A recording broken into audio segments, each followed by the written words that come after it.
ఇవాళ ఈయన పని ఢిల్లీలో కూడా అయిపోయింది.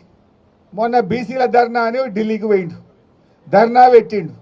ధర్నాకు రేవంత్ రెడ్డి ఏం చెప్పిండు? నేను రాహుల్ గాంధీని తోలుకొత్తా, ప్రధానమంత్రిని ఒప్పిస్తా, పార్లమెంట్లో బిల్లు పాస్ చేపిస్తా అని మాట్లాడిండు. కానీ ఢిల్లీ దాకా పోయినాక అర్థమైంది ఏంది? ఈయన పిలిస్తే రాహుల్ గాంధీ రాలే. ఈయన ధర్నా పెడితే ఈయన పార్టీ నాయకుడు రాహుల్ గాంధీ ఢిల్లీలో ఉండి ధర్నాకు రాలే, అపాయింట్మెంట్ కూడా ఇయ్యలే. ఈయనకు లాస్ట్కి ఈయన వాపస్ వచ్చిండు.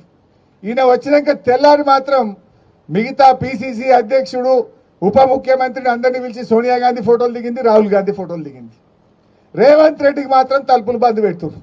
ఈయనని కలుస్తలేరు, వాళ్ళని పిలిచి ఫోటోలు దిగింది తప్ప ఈయన పిలిస్తే ధర్నాకు రాలే, ఈయన కలుస్తారంటే తలుపులు తెరవలే.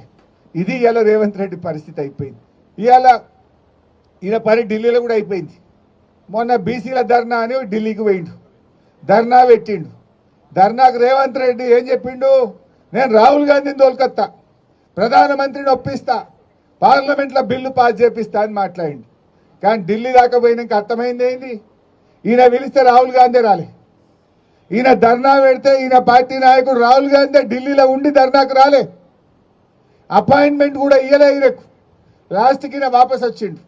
ఈయన వచ్చినాక తెల్లారి మాత్రం మిగతా పిసిసి అధ్యక్షుడు, ఉప ముఖ్యమంత్రిని అందరినీ పిలిచి సోనియా గాంధీ ఫోటోలు దిగింది, రాహుల్ గాంధీ ఫోటోలు దిగింది.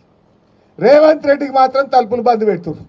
ఈయనని కలుస్తలేరు, వాళ్ళని పిలిచి ఫోటోలు దిగింది తప్ప ఈయన పిలిస్తే ధర్నాకు రాలే, ఈయన కలుస్తారంటే తలుపులు తెరవలే. ఇది ఇవాళ రేవంత్ రెడ్డి పరిస్థితి అయిపోయింది.